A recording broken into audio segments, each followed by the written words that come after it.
छत्रपती संभाजी महाराज म्हटलं की आपल्या डोळ्यांसमोर एक पराक्रमी योद्धा उभा राहतो. औरंगजेबाच्या लाखो सैन्याशी झुंज देणारा, स्वराज्यासाठी प्राणांची आहुती देणारा आणि कणखर आणि निडर राजा. पण तुम्हाला माहिती आहे का, संभाजी महाराजांच्या हातात फक्त तलवार नव्हती, त्यांची लेखणीही तितकीच प्रभावी होती. ते संस्कृत, मराठी आणि हिंदी आणि फारसी सुद्धा अशा अनेक भाषांचे अभ्यासक होते. इतकंच नाही तर त्यांनी स्वतः काही ग्रंथांची रचना केली होती. आजच्या व्हिडिओमध्ये आपण जाणून घेणार आहोत की संभाजी महाराजांनी कोणते ग्रंथ लिहिले, त्या ग्रंथांमध्ये काय आहे आणि त्यांच्या विद्वत्तेबद्दल इतिहास आपल्याला काय सांगतो. चला मग सुरुवात करूया.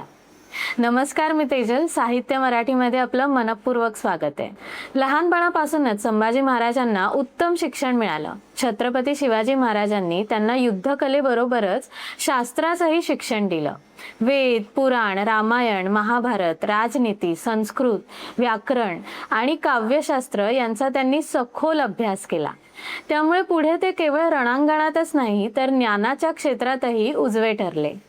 संभाजी महाराजांच्या नावाशी सर्वाधिक जोडला जाणारा आणि इतिहासकारांकडून व्यापक मान्यता मिळालेला ग्रंथ म्हणजे बुधभूषणम. हा संस्कृतमधील ग्रंथ आहे. यात आदर्श राजाचे गुण, राज्यकारभार कसा असावा, योग्य मंत्री कसा असावा, न्याय, धर्म, शौर्य, विद्या आणि नीतिमूल्य यांचं सुंदर विवेचन आढळतं. हा ग्रंथ वाचताना जाणवतं की संभाजी महाराज फक्त युद्ध जिंकण्याचा विचार करत नव्हते, तर एक आदर्श राज्य कसं असावं याचाही सखोल विचार करत होते. बुधभूषणम मध्ये अनेक ठिकाणी प्राचीन भारतीय ग्रंथांचा प्रभाव दिसतो. मात्र तो केवळ उतारा नसून राजकारण आणि नीतिशास्त्राकडे पाहण्याचा संभाजी महाराजांचा दृष्टिकोन त्यातून समोर येतो.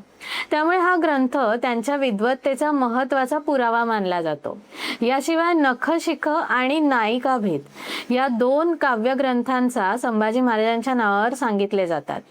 नखशिखमध्ये काव्य परंपरेनुसार नायिकेच्या सौंदर्याचं नखापासून शिखापर्यंत वर्णन केलं आहे, तर नायिकाभेद यामध्ये विविध प्रकारच्या नायिकांचं काव्यात्मक चित्रण आढळतं. तसेच 7 शतक नावाच्या काव्यग्रंथाचाही उल्लेख काही ठिकाणी आढळतो. मात्र या तिन्ही ग्रंथांच्या लेखनाबाबत इतिहासकार आणि संशोधकांमध्ये काही मतभेद आहेत. त्यामुळे निश्चितपणे आणि सर्वमान्य संभाजी महाराजांनी लिहिलेला ग्रंथ म्हणून बुधभूषणम यालाच सर्वाधिक मान्यता दिली जाते.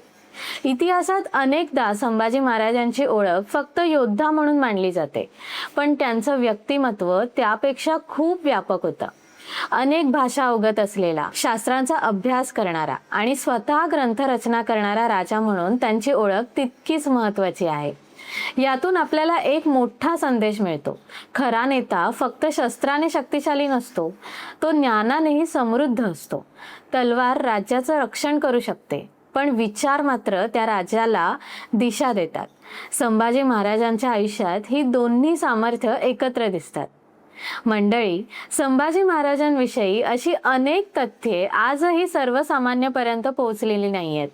म्हणूनच इतिहास समजून घेताना त्यांचं शौर्य जितकं समजून घेणं महत्त्वाचं आहे, तितकंच त्यांच्या विद्वत्तेचा अभ्यास करणं सुद्धा आवश्यक आहे. तुम्हाला यापूर्वी माहिती होतं का की संभाजी महाराजांनी ग्रंथरचना केली होती? आणि पुढचा व्हिडिओ तुम्हाला संभाजी महाराजांच्या कोणत्या विषयावर पाहायला आवडेल? आम्हाला कमेंट्समध्ये नक्की सांगा. अशाच इतिहासातील सत्य, प्रेरणादायी व्यक्तिमत्वे आणि ज्ञानवर्धक विषयांसाठी साहित्य मराठी चॅनलला नक्की सबस्क्राईब करा. भेटूया पुढच्या व्हिडिओमध्ये. धन्यवाद.